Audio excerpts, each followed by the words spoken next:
Good morning, everyone. Welcome to Monday. Welcome to Monday Minutes. 2 weeks it's been. That's it. Since the election came and went. It feels like longer. Obviously, a lot going on here. We've been of the opinion, and we've expressed it, that the fiscal side of the equation here would override what's going on in terms of monetary action. And I think if we're looking at things short term, certainly Chair Powell saying the Fed doesn't anticipate, they don't assume, and there's something fair about that. But if you listen to the tone, especially last week, coming from the chairman of the Fed, he's saying, look, there's no rush here to get to neutral.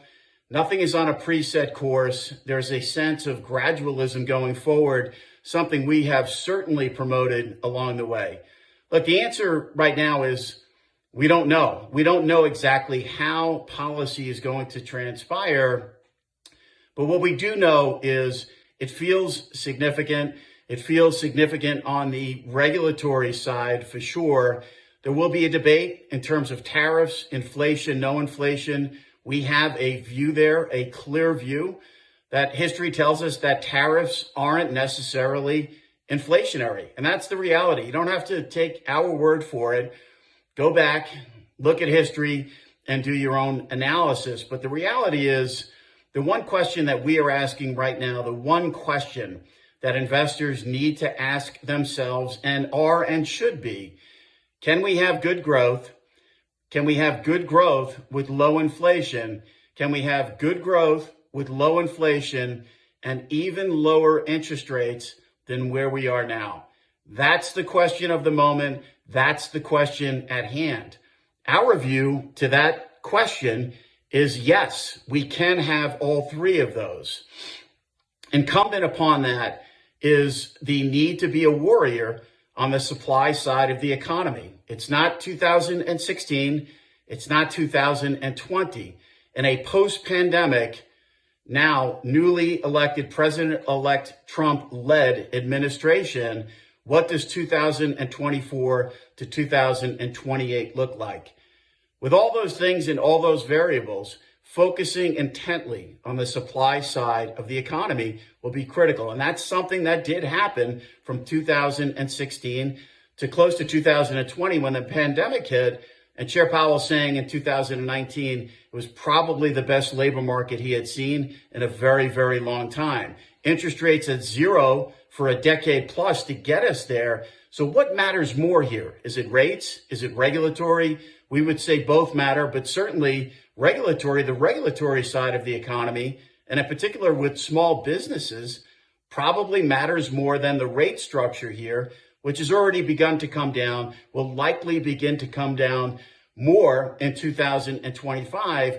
But that question, that pathway, that trajectory has certainly been on the table here now since September. And it started with better than expected data we highlighted. And then we had the election outcome potential, which, clearly was unanimous in terms of where the government is going to lie. There are going to be bumps along the way. And lo and behold, we have a rate structure where the Fed went 50, they went 25. December now is 50-50. Still on the table, clearly December. The data will certainly dictate jobs next month.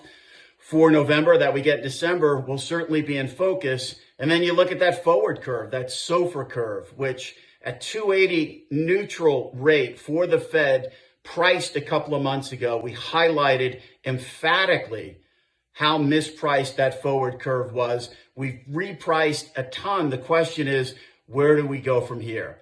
Duration has repriced. Yields look more attractive, but the question is, do they look attractive enough? And that's what we're going to hash out in the weeks and the months ahead here as we lean toward December, the last month of 2024. Certainly issuers are lining up in droves within this pocket of time because it's an extremely friendly risk environment. Yes, rates have backed up. Credit remains extremely tight, although loosening a little bit here. And equities have come off within the week. But net, when you look at this year, when you look at financial conditions, we are still extremely loose. So the bottom line for us, Chair Powell is taking the right approach here, Someone has to be the gatekeeper. The Fed is clearly skewed toward wanting to come down more. But this notion of gradualism, this notion of, let's see, let's let the data dictate where we go from here, not one data point, beginning to take a more holistic view in terms of what some of these policy changes and buckets potentially mean going forward is critical. And let's be clear, we have history here. We have a precedent. We have a president-elect who was president for 4 years. So the buckets, the notions, where we're going to look toward may not, the outcomes may not be completely the same. Because like we said, it's not 2016, it's not 2020, it's 2024. But the buckets of where those changes are likely to come, clearly in front of the Fed. And from our perspective, the right tone from the committee, the right tone from Chair Powell to say, look, we're not in a rush here to get down to neutral. We want to become less restrictive. We don't necessarily know exactly where that neutral rate lies. So let's take it slowly and let's take it methodically. On the ground this week, nothing really to change the dynamic in our view in terms of economic data. We do get a ton of housing data. We'll get claims later in the week. We get Michigan.